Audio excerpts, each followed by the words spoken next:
नमस्कार। आज के कार्यक्रम में सभी दर्शकों का स्वागत है।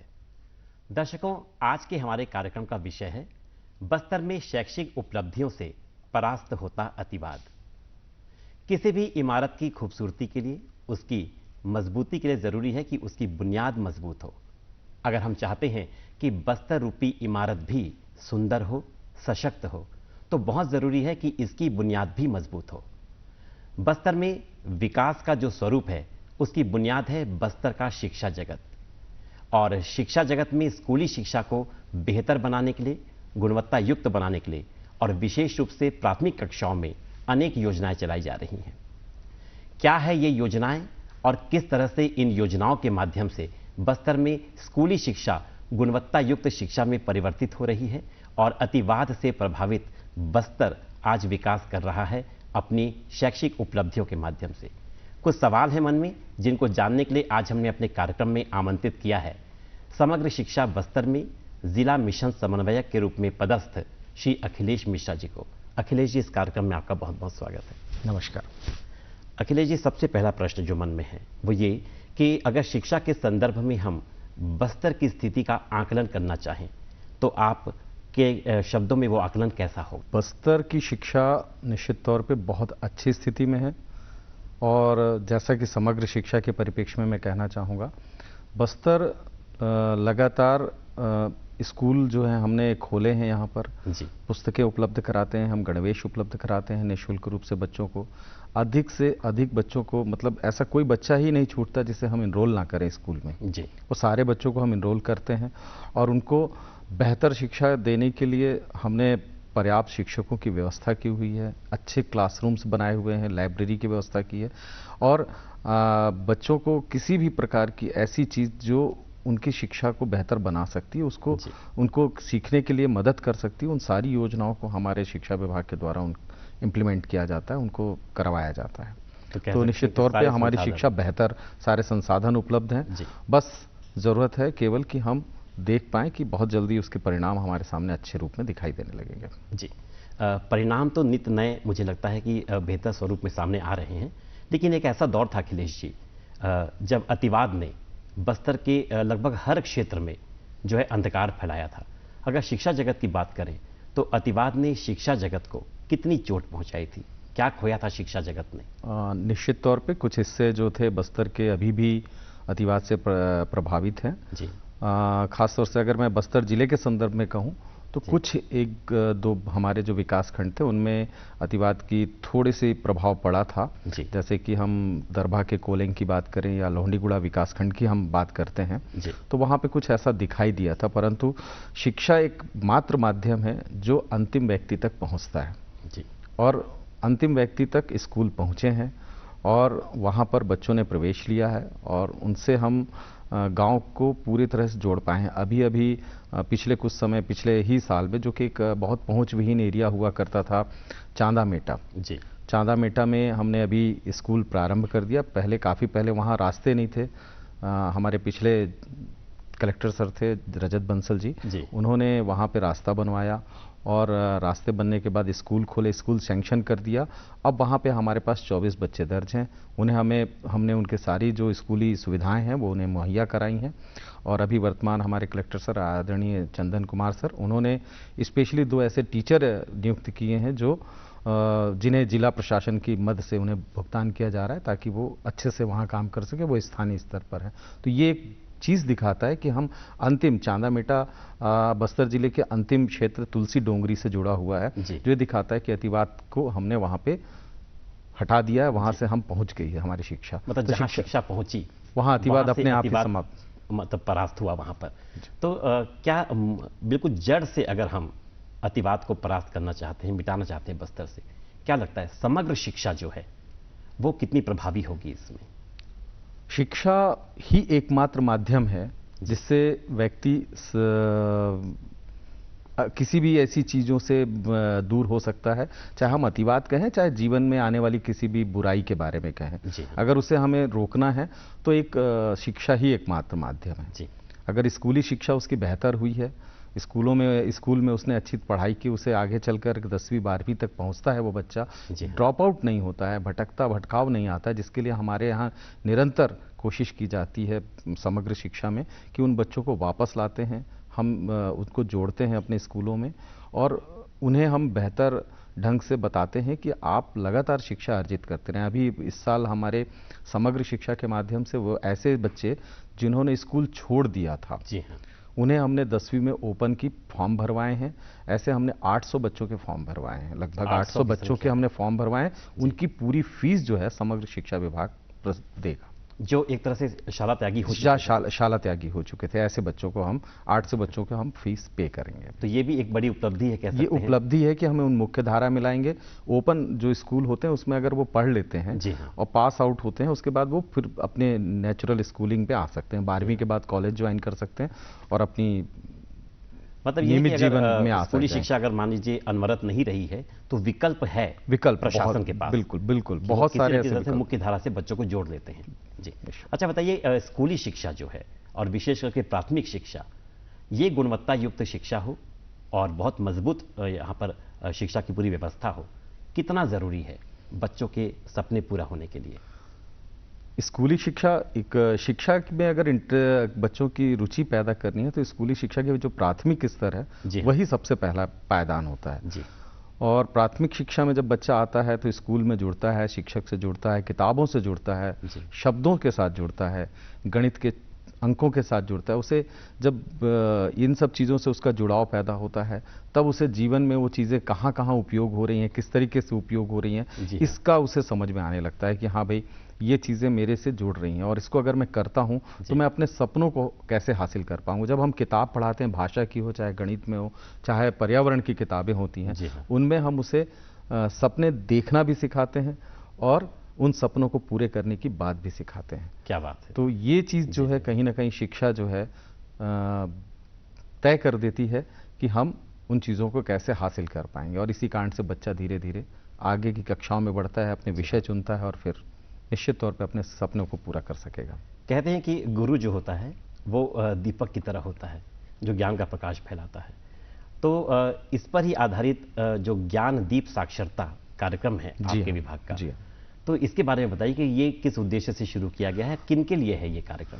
ज्ञानदीप मुख्यतः आप भी इस विषय में जान रहे होंगे कि भारत सरकार की तरफ से एक FLN को पूर्ण करना, ऐसा देखा गया, एक सर्वे में आया हुआ है हमारे पास में कि हमारे बहुत से बच्चे जो हैं गणितीय कौशल और भाषाई कौशल में सक्षम नहीं हैं अभी। और ख़ास तौर से जब कोरोना का एक जो समय था जिसमें बच्चे स्कूल के बिना सीधे कक्षाओं में आगे बढ़ गए, तो वो एक जो हमारा लर्निंग आ गया, कहते हैं डाउनफॉल हुआ, उस सीखने की जो प्रवृत्ति थी थोड़ी कम हुई, उसको कवर करने के लिए FLN प्रोग्राम चलाया गया। इसके अंतर्गत जिला प्रशासन में हमारे आदरणीय चंदन कुमार सर जो हमारे कलेक्टर हैं, जिलाधीश हैं, उनके द्वारा अपने पुराने अनुभवों के आधार पर इस चीज़ को खास तौर से ज्ञानदीप के नाम से EZL प्रोग्राम वो पहले हुआ करता था जिसे यूनिसेफ की मदद से चलाया जाता था। यहाँ पर भी यूनिसेफ हमारे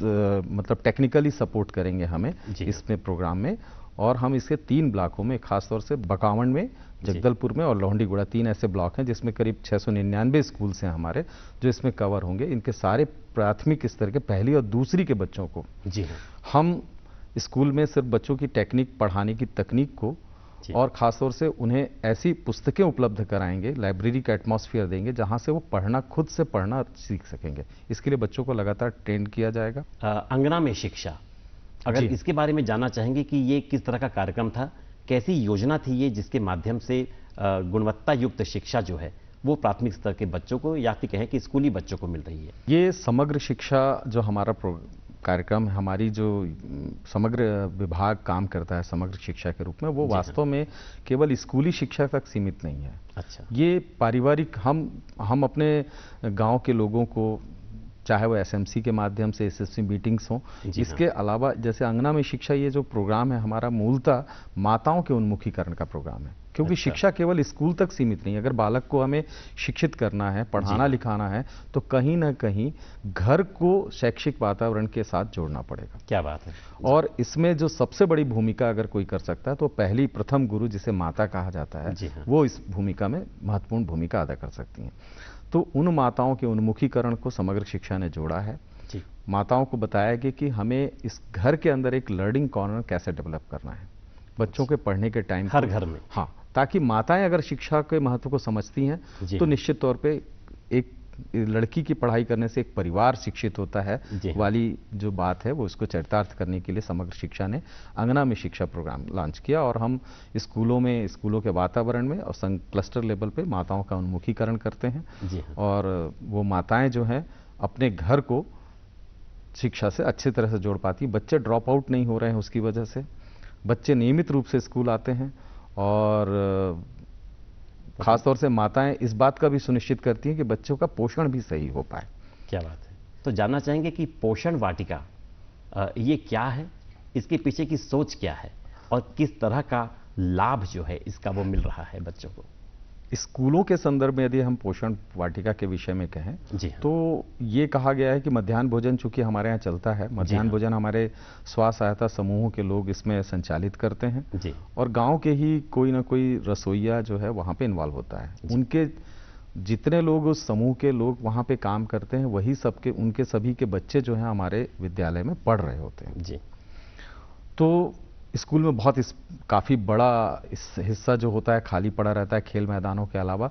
तो विभाग ने और शासन ने ये कहा कि अगर हम स्कूल के एक हिस्से को ऐसी सब्जियों के साथ जोड़ लें, क्योंकि पानी होता है, पानी वेस्ट जाता है, उस वेस्ट पानी का अगर हम उपयोग सब्जी उगाने के लिए करना शुरू कर दें, हरी सब्जियां उपलब्ध कराएं, तो बच्चों को सब्जियों के लिए खासतौर से जो शहर से जुड़े वहाँ तो सब्जियां मिल जाती, लेकिन गाँव के स्तर पे जहाँ पे सब्जी का उत्पादन कम होता है, हरी सब्जियां नहीं उपलब्ध हो पाती हैं। तो वहाँ अगर वो पोषण वाटिका बनी हुई है, वहाँ पर सब्जियां उगा रहे हैं स्कूल में, तो वहीं की हरी सब्जियों का उपयोग जो है बच्चे मध्याह्न भोजन में कर लेते हैं। तो उसे एक अच्छा पोषण मिल जाता है। देखिए, ये सीख तो बच्चों को मिल गई इस कार्यक्रम के माध्यम से।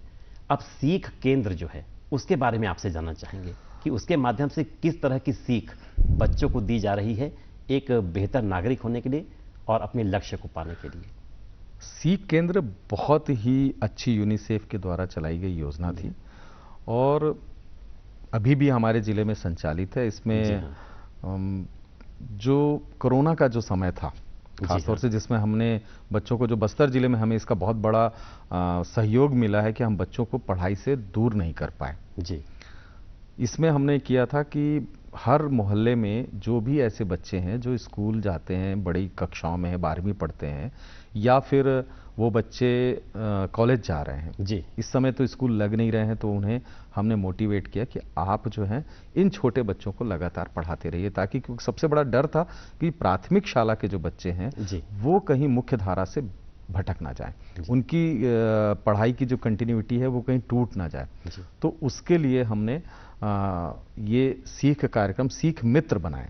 इनको पहले सीख मित्र बनाया गया जो और उनके पढ़े लिखे लोग थे, पढ़े लिखे नौजवान, विद्यार्थी नौजवान, और इन्होंने बिल्कुल स्वयंसेवी भाव से इसमें जुड़े। उनके जुड़ने के साथ उन्हें एक ट्रेनिंग प्रोवाइड कराई गई कि भाई आप इस तरीके से पढ़ाएं। एक किट दी गई जिसमें बहुत सारे सामान जो शिक्षा, प्राथमिक शिक्षा के लिए काम आते थे, और उसके जो उस मोहल्ले के जितने विद्यार्थी थे जो स्कूलों में दर्ज थे, उनको इकट्ठा किया जाता था एक जगह में, और वहाँ पर वो लोग पढ़ाते थे। उन्हें प्रशासन की तरफ से लाइट, हम लपेट श्यामपट होता था, चाक, जो भी चीज़ें थी वो उपलब्ध करा देते थे, और वो बच्चों को पढ़ा रहे थे।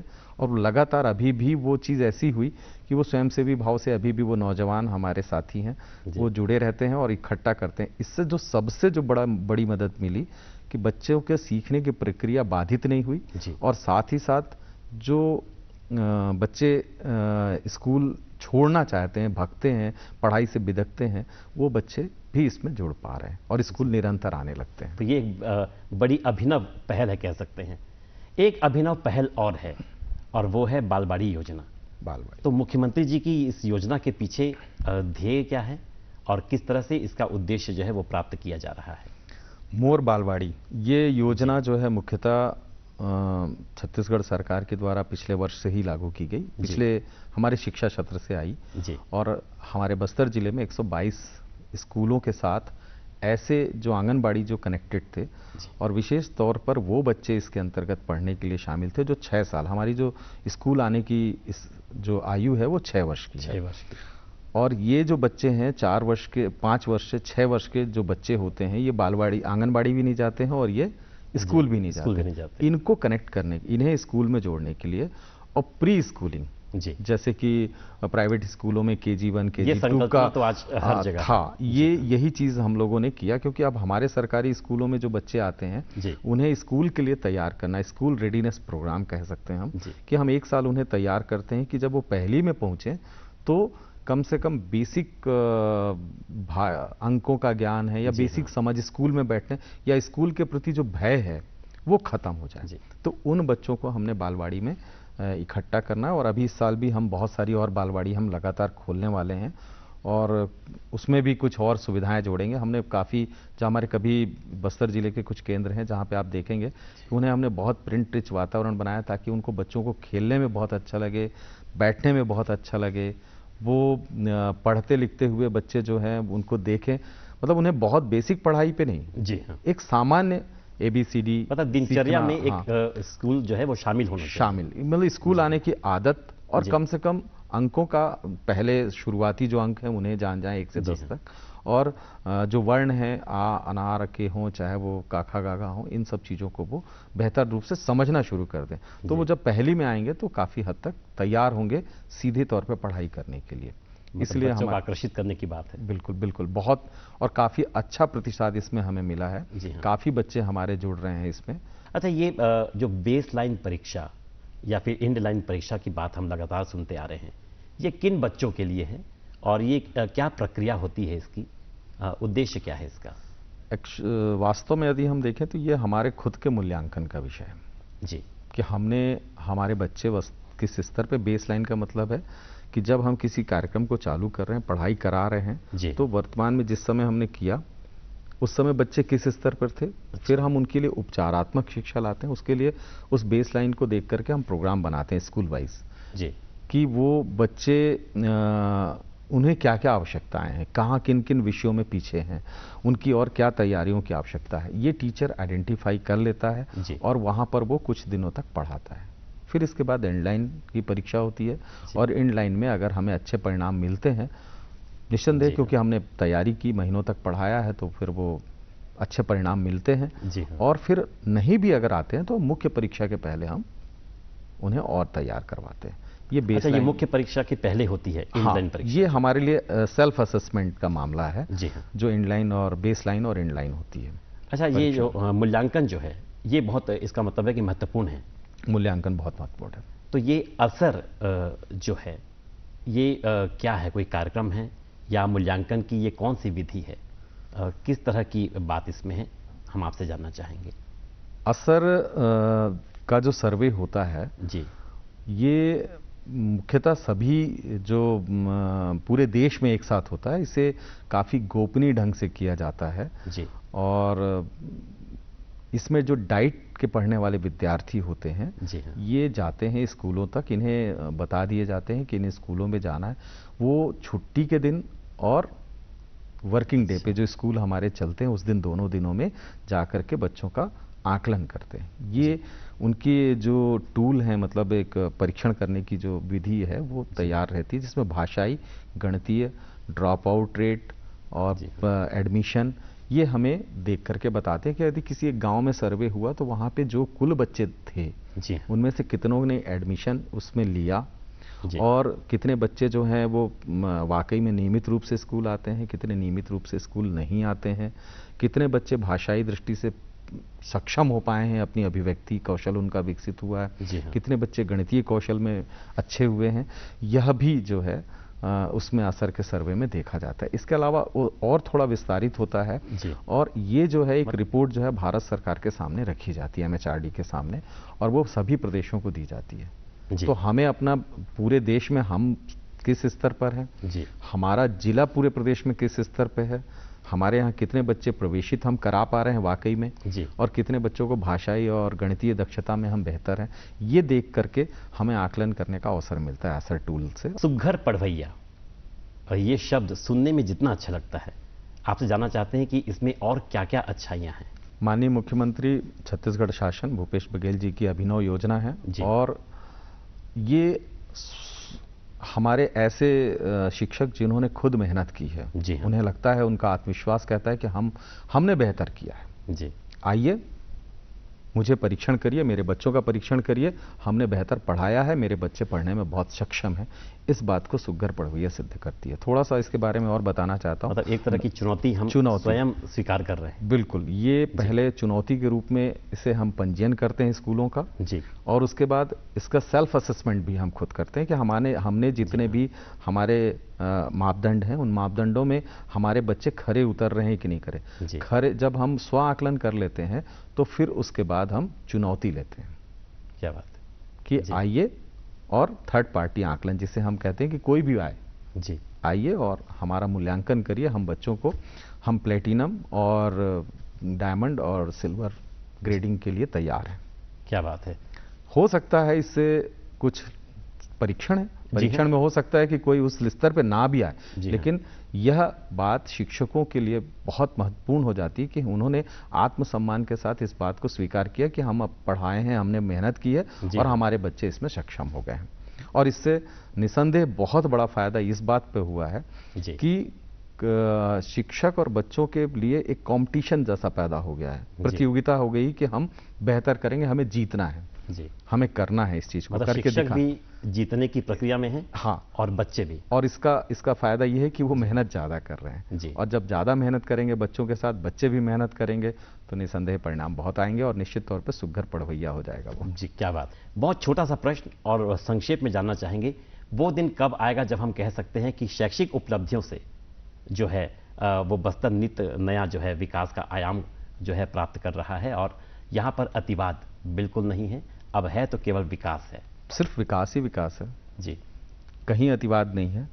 और शिक्षा तो है ही है। शिक्षा ने जो हिस्सों पे जहाँ जिन हिस्सों में शिक्षा गई है वहाँ से अतिवाद समाप्त हुआ है और हमने उन सारे बच्चों को अपने साथ जोड़ लिया है जो किसी भी दिशा में किसी भी तरफ भटकाव की ओर जा रहे थे जी। और निसंदेह आज भी ये समय है जब हम कह सकते हैं कि हम बेहतर स्थिति में है और आने वाले समय में बहुत जल्दी ये जो जितनी हमारी समग्र की योजनाएं हैं, शिक्षा विभाग की योजनाएं हैं, उन योजनाओं के माध्यम से हम बहुत जल्दी अच्छे परिणामों के साथ कह सकते हैं कि एक बेहतर बस्तर की ओर हम बढ़ रहे हैं। अखिलेश जी, इस कार्यक्रम में आने के लिए और हमारे दर्शकों को ये बताने के लिए कि छत्तीसगढ़ शासन की योजनाएं किस तरह से बस्तर में समग्र शिक्षा के माध्यम से संचालित हो रही हैं और गांव का हर बच्चा जो है गुणवत्ता युक्त शिक्षा आज प्राप्त कर रहा है, अपना एक बेहतर भविष्य जो है वो रच रहा है और एक बेहतर बस्तर का निर्माण जो है वो हो रहा है। इन सारी बातों के लिए, इस कार्यक्रम में आने के लिए आपका बहुत बहुत धन्यवाद। नमस्कार।